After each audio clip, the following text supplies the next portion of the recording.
Hey guys, welcome back to the Pulling Curls podcast. Today on episode 225, we are talking about self-care, which is so important as we get into the deep of the school year. So let's untangle it.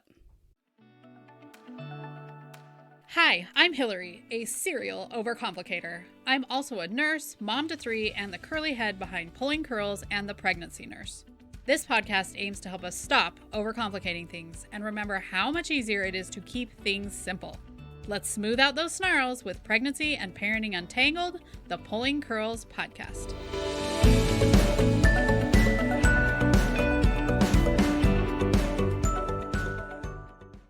This episode of the Pulling Curls podcast is sponsored by Family Routines. If you are looking to get more self-care time, having a routine is going to be your very best friend. So do not miss it. Check out Family Routines today. Today's guest is the hacker behind Secret Mom Hacks. She doesn't want any mom to feel alone. I want to introduce Krista Dykes. Hey, Krista. Welcome to the Pulling Curls podcast. Hi, Hillary. Thanks for having me. I'm so excited that you're here because, man, oh, man. I was telling my daughter today who I was recording with, and she was like, oh, Secret Mom Hacks, huh? And I was like, secret. Shh. She was like, I'm not going to tell all my friends that you're going on that podcast today, Mom. Oh, no. We're spilling all the secrets. And even that's something I feel like sometimes I do need to clarify. Like, I don't have all the secrets. That's why you have guests, the goal, right? That's why I have guests. And I feel like there were all of these things that I experienced when I was pregnant and then having my daughter that it's like, were these secrets and nobody told me? Or like, is it just, this is just the way of the world. Every path is different. Every mom journey is different. It's a secret and you just have to figure it out on your own. But yeah, so thus the inspiration behind my podcast is to spill all of those secrets. I'm here for that. Let's spill them. Let's spill all my lack of secrets. I feel like you have some really good secrets. Okay, today we are talking about self-care, which I think is so important. We're heading into spring break season. We're getting deep into the school year. So moms of kids that are stressed about school or whatever, or end of school activities, you just end up starting to put like your kids before everything else, right? Oh, we've got a class party. Well, mom just isn't going to have any time to herself this week, right? So what? I'm excited to talk about this. Krista, tell me some of your best tips for getting in the self-care. Yes, absolutely. I have a couple. So one of them is to just schedule it. I don't know about you. I feel like maybe you're like this, perhaps, but anything that goes in my schedule happens. Anything on my fun little Google Calendar, I get a reminder about it. Typically, 5 minutes ahead of time. 15 minutes ahead of time. Hey, Krista, my phone is always on me. I see that reminder pop up on my phone. And especially if I'm wearing my little earbuds now, Apple. Okay. So no hating on the non-Apple folks out there, but I have an iPhone. So one of the features of Apple now, if you've got your earbuds in, is it will notify you. It will give you an audio notification of reminders. So I feel like there's truly no excuse if you schedule it. Maybe you feel like it's going too far, but if you're really trying to be diligent in your me time, put it on there. Maybe this is a daily thing. Maybe daily self-care time isn't an option for you, but let's try to get once or twice a week. How can you get that self-care routine on your calendar? Maybe it's during lunch, maybe it's at night. For me personally, I'll just speak my personal experience, of course. So we were talking about this earlier. Hillary, my husband is a nurse, and so he's working those long shifts. So I put my daughter to bed, and I'll admit there was a time when I was a little, with his schedule, it's so crazy. He works these long hours, and there were times I would just be a little sad about that. Like, oh, I want to see him in the evening, and I do. I really appreciate the time that when he is off and we can enjoy our evenings together. The flip side of that is I can use that little sliver of time in the evening as my me time. So when my daughter goes to bed, my friends know it, my family knows it. Like after 8:00, and he's generally off around 9:30, kind of depending. That is about an hour of uninterrupted time that I can do whatever it is I want. Maybe it's taking a bubble bath. Maybe it's taking a long shower. Maybe I'm catching up with a friend that I haven't talked with in a while. That's how I generally get my me time. At the same time, those days where he does have the evening off, sometimes in the middle of a really busy day, it's really nice to just pop out, take a quick walk, whether if you're in an office on your lunch break, I cannot emphasize enough the value of like 10 minutes out in the sunshine. Do you agree with that, Hillary? Like When it's not 123 degrees. Yes. when it's when it's not 123 degrees. For sure. Now, obviously, if it's a rainy day, this is not the day to do this, but I know there's science behind it and just that vitamin D, getting out, letting the sun's rays just get on you, feeling that warmth and just moving your body, especially so I had a desk job for a long time and I was where I would be indoors a lot. And so even in that period of my life, I would find 10, 15 minutes here or there where I could just step out and like walk around my office building, just step away, enjoy that sunshine, maybe call my mom, call somebody that might also be on a lunch break or on their break time and just catch up, like removing myself from the demands of work, removing myself from somebody asking me 28 questions and just taking that time for me. So that's a long-winded version of saying schedule that me time because when we get things that we don't schedule or bring to top of mind often don't happen. Yeah. For me, it's more just putting it into your routine, which is a lot easier when you have older kids. I will, because I have till 3 with no kids. So I just know that basically when my work's done about 2, I go and I read a book for a little bit before she comes home so that I'm not an ogre. When she is an ogre, I am not also an ogre. Yes, fully. Absolutely. That's great. All right. What's another Well, good tip? another good tip would be to stay active. So I kind of covered that a little bit in talking about scheduling the me time. Whatever that me time looks like for you. Again, we all have different interests and hobbies and passions and things that fill our cup. Maybe it's a mani pedi for you, or maybe it's cooking a good meal, maybe it's meal prepping. I know lots of people who really just enjoy having alone time and cooking in the kitchen that really, fills their cup. For me, something over the last couple of years that's really filled my cup is staying active. And my husband and I, now I'm not saying that you need to run a marathon, but my husband and I are actually training for a marathon right now. He's ran them before. I never have. I've now ran a 5K, a 10K, and a 10 mile. And then we're training for a half that's coming up soon.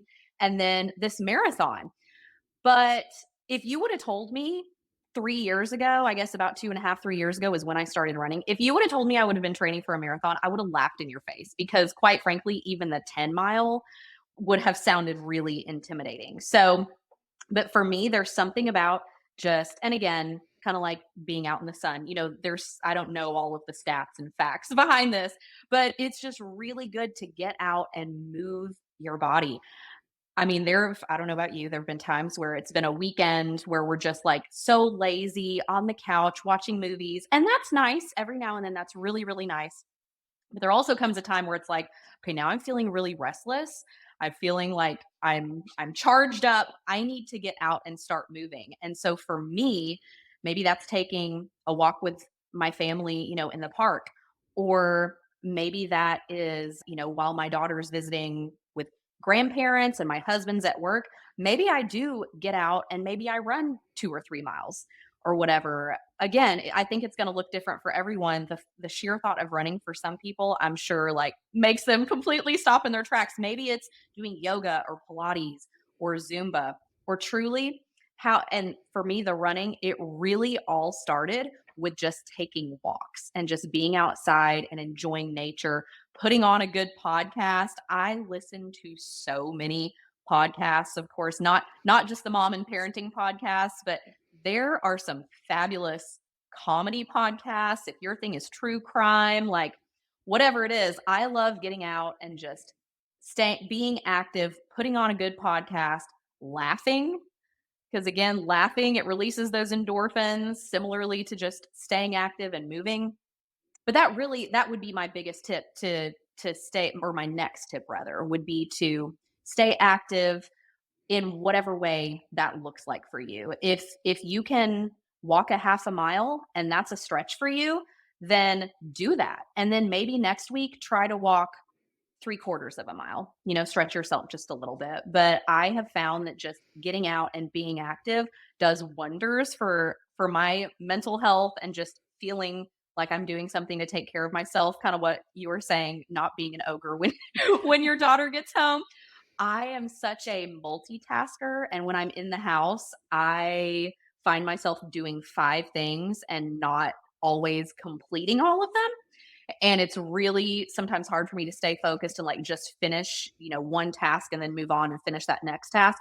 And something that I've found with running, for example, is I can't multitask. It's really impossible to multitask while you're running. So I'm forced to stop the text, don't take the call, just tune everything out. Now you could argue, okay, you're listening to podcasts, Krista. You're like feeding your mind. Yes, but you know what?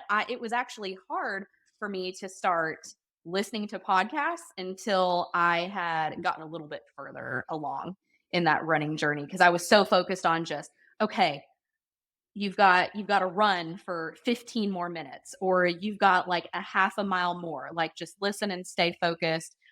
You can't be so in a sense, I guess maybe you are kind of multitasking a little bit when you're running. But anyway, take a yoga class, do something that gets you around other people. So this is kind of moving into step 3 or tip 3, if you will, finding a support system for that self-care. Something I really well before I get to that point with being active. So if you're going to a yoga class or Pilates or I have another mom friend who also runs, she's training for a marathon as well. And so she's really my only mom friend who is a runner. And so she and I connect a lot about that, about running gear and like, hey, let's go meet up at the Greenway and let's go run together or let's sign up for this race together. That's helpful from an accountability perspective because that's someone else you can talk to for troubleshooting, with, oh man, I'm getting this blister here, or, hey, have you tried these socks or whatever? Same with the yoga class. Chances are you're going to develop friends, you're going to develop connections in that yoga class to help keep you accountable. Oh, hey, I'll see you on Thursday. Yeah, I'll be there. Or hey, how's that going, with your new baby or whatever, or hey, what other things are you doing to take care of yourself? I think anytime you can be around like-minded people and just be around another supportive group of people, that's only going to help you in your journey of self-care and to, of course, being the best parents that we can be. Yeah. I was just gonna add to keep trying because I am not a worker outer. I don't enjoy it. Or if I do it, it's just me and a video in my living room. I want to do it first thing in the morning. And in general, I can't do that like at a gym because I have kids to get to school or whatever. So, but then I found pickleball and I love pickleball. And so Yeah. we took a class through the city. It was super cheap. My husband and I love it. We do it with other couples. And then I also tried water aerobics and I ended up really liking water aerobics and all the 80-year-old women that were in there with me. They were just smart and sassy ladies. And so I would just encourage people, like, if you haven't found your thing, if you're like, well, running is not my thing. Like my feet hate me after being a nurse. It's not I what get I'm that. gonna do. I get that. But pickleball can be my thing. And I see like I am developing, like I'm faster. Like there are things that I get from pickleball. So just keep trying it. And also I would take a class. Like I took a yoga class. Krista and I met at Mom 2.0. And I was like, I've always been really hesitant to take a yoga class because I'm like, I'm going to fall down and that's going to be super embarrassing.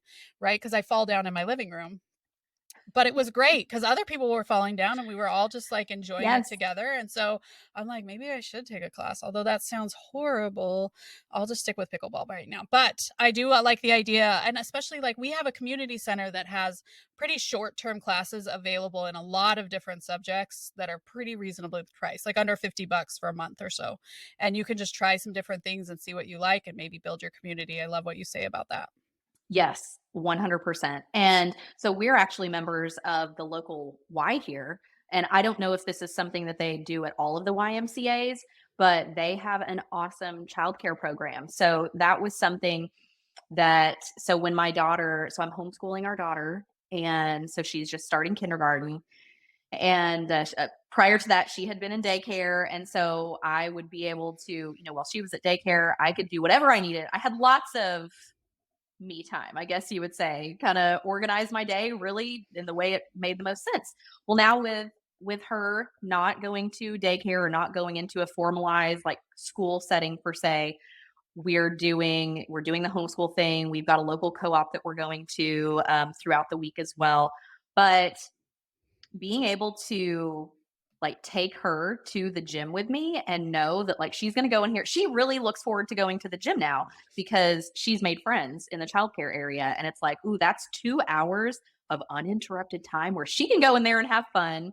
She's having fun with other kids, and I can be over here, on the treadmill or in the weight room or swimming or, doing whatever. And that wasn't a perk that I knew was even available to me until very recently. So, and I know other gyms, there are gyms that do have childcare. So for the purposes, of course, of this podcast, mamas who are listening, parents who are listening, who you're trying to get that me time in, look for a local gym. And again, even if it's just walking on the treadmill and watching Iron Chef or whatever they might have on the TV, that is uninterrupted time that your kiddo is playing and having a good time. You're filling your cup. And when you hop off that treadmill or put those weights down, you go pick them up, you can leave knowing, okay, I've just done something for me. This was for my mental health. And it was also good for my body too. Yeah. Yeah, that's a great idea. I was always like, my kids are so spread out. Like I never ended up using a gym for daycare because I would be like, well, I have to get this one to school. I only had like 2 hours was like hard to even fit in because between pickups and drop offs and all that kind of stuff. But I think it is such a good idea if it's in your budget to be able to use it. Yes. And look around, ask other parents because the Y is a little bit cheaper, I think, than some of the other gyms, or some charge like an extra hourly Mhm. fee. So you'll just have to keep all that in mind. Yeah. All right, do you have one more tip for Absolutely. us? My next tip would be to delegate and ask for help, because it can be really easy. So you and I, we're both podcasters and we keep busy schedules. We have kiddos, we have family commitments. We're playing pickleball and we're training for marathons. And we're doing all of these things, and it's really easy to we have all of these household tasks. Again, I totally hashtag organizing goals because I've looked at some of your posts and I am following some of those tips. I might not be in this moment, but I definitely do need to go shopping for some organizing pins.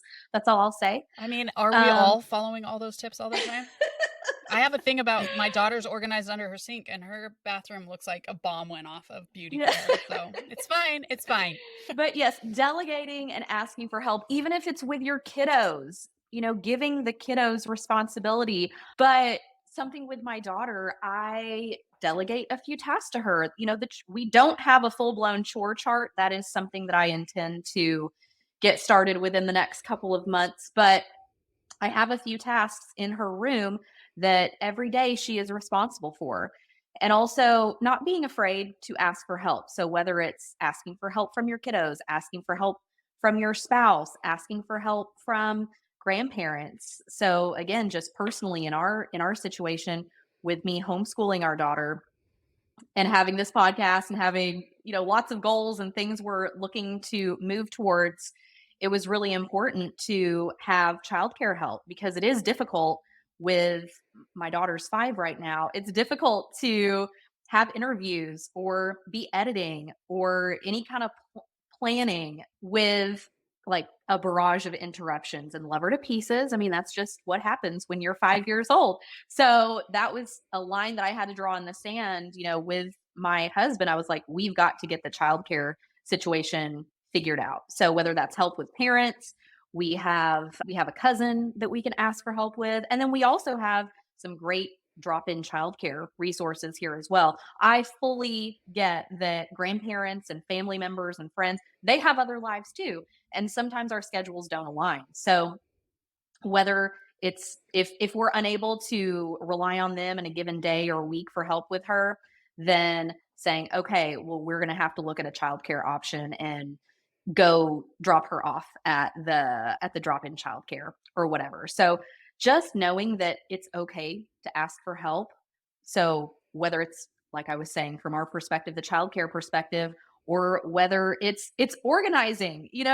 I know some people who are really not good organizers, and I actually do enjoy organizing. And I am a perfectionist though, unfortunately. So sometimes my organization, my piles and like my boxes or whatever, they'll sit there for a couple of weeks before I feel like I've had time to really perfect what it is I'm wanting to do with a given project. But and maybe at some point I do need to ask for help. Maybe I need to hire somebody to come in. And I don't know, Hillary, do you do virtual consults? You have a package, don't you? You have a program. Um, I could. yes, so I have one where I, like, organize your people, like your children, and then I have one where you organize your things because I wouldn't call myself a great parent, but I am good at organizing, like, getting into routines and getting your house in order, those kind of things. So, I do have those 2 things that are available to families. Okay. I feel like where I struggle is with things. There tends to be so many things coming in and out of the house and are all around it, moving from one room, to another. And so there are days that I'm like, maybe for me asking for help, it could look like just having an organizer or even just another person to come in because I'll sit there and overthink it. And it's like, I feel like sometimes I just need somebody to come in and say, no, this makes sense right over here.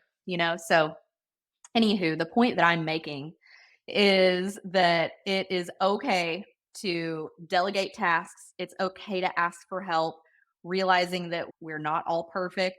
We don't have all the answers all the time. We don't have all the time in the world. We don't have all the space, in the world. So it's okay to say, hey, you know what? I just need somebody to come over here and help me get through this. Because, again, just speaking personally right now, for example, now it has been more of a timing issue for me. As you know, Hillary, we've been on vacation and just getting back into the swing of things and got unpacked. But before we went on vacation, we have a room in our upstairs that has like 5 or 6 piles where I have plans for those piles and I just need to do them. And so, probably what help looks like in those cases is, hey, parents, can you watch our daughter for 3 hours so I can handle all of these piles? It's okay to ask for help. Yeah, or can I turn on a Disney movie? Because that's what I did, right? My kids are always like, "Mom, you've watched Cars." I'm like, "No, I haven't." They're like, "I know I've watched Cars with you." I'm like, "No, I turned on Cars and then I did things. What am I, an idiot? I'm not gonna watch Cars when I could, like, clean the kitchen." You watched Cars. I did 18 tasks off of the checklist. Yeah. Oh, adult children, what you understand now. Anyway, I think that's a great idea. And I just had a mom join my family routines thing. I think it was probably both of them, my home life bundle where you get both of them. And she just said, I'm tired of trying to figure it out on my own. I want somebody else to tell me what to do. And I was like, Amen, girl. Yes. And sometimes that's just what you need. That's just what you need. It's just, here's what I want to happen. And I need somebody to just tell me what to do. Yeah. All right. These were great tips, Krista, because I think we just don't prioritize ourselves as much as we should as moms, unfortunately. Yeah. Do you find that even if it's in your calendar, sometimes you're like, oh, but shouldn't I don't know, clean my kitchen? Oh, I do. And sometimes I like clean the kitchen on my way to like getting out for my walk. It's like, oh, it's amazing how far 5 minutes can go, you know? I mean, and so truly, there are days where it's like I'll have such a busy schedule and I'll feel so frazzled and like, oh my gosh, I've only gotten in 1,500 steps today. Like, not even hit anywhere close to 5,000 steps. And it's like, okay, I can stop what I'm doing and I can walk for 5 minutes. I can do it. Now, if there's something, really tugging on my mind, like, no, I absolutely have to get this done before I can do anything else, then yes, I will look at my schedule. And when my little self care thing pops up, or hey, go take a walk thing pops up, I'll say, man, I just can't get to that right now. Well, then I open it up and I do reschedule it. I don't just delete it. I don't just overlook it because again, then I get carried on with my day and before I know it, it's 7:30 and it's time to get my daughter ready for bed and then if my husband's not home, again, because he does work so often. He's that hardworking nurse we've been talking about. I obviously can't leave my daughter alone in our house and go take a walk then. So, but that is also where great YouTube workouts come in. And you just do it. You just do it at the house really quietly. I try not to, jump too hard and be too loud that I wake my daughter up then. But I genuinely believe if self care is a priority, that there are 100% ways to fit it into your schedule, even if it's just for 10 minutes. I always tell people, and this is what I tell myself, 10 minutes is better than 0 minutes. It really is. And it's surprising how much you can fill your cup up with something that you really enjoy just for a few minutes. Yeah. And I think as a mom, we often blame our kids. Like, oh, my kids are just so crazy. I can't get any time in. But again, there are ways to fit it in after bedtime, nap time, other times. Like, you just have to figure out how to weasel it in to those crazy days and times and seasons, because there is going to be a time where you could take 2 to 3 hours of uninterrupted self care time. It's just not that season right now. Times and seasons, and even involving your kids, because I do think it's important that our kids see us bettering ourselves and, making time for ourselves, but making it a family thing too. My daughter loves riding her bike. So recently, and she is going fast on that thing. So recently, I've just been putting on my running shoes and I'm just like, okay, you're going to ride your bike. When you go down that hill really fast, like I'm just going to run alongside you. And most of the time, I can just keep up a pretty good walking pace, but it's good for her. It helps her get her energy out. She loves going down those big, tall hills, and it helps me get in a couple extra steps too. So always looking for ways to involve the family. That makes it easier. Yeah. Okay, great tip. Thanks so much, Krista. People can find you on the Secret Mom Hacks podcast. Go take a listen because we don't need these to be secret. We're spilling them all. They're all on the podcast. Absolutely. Thank you so much, Hillary. Okay, guys, I hope you enjoyed that episode. I think it is so important to take care of ourselves, and sometimes we just don't do it. So hopefully this gave you some options. Thanks again to Krista for coming on. Thanks for joining us on the Pulling Curls podcast today. If you liked today's episode, please consider reviewing, sharing, subscribing. It really helps our podcast grow. Thank you.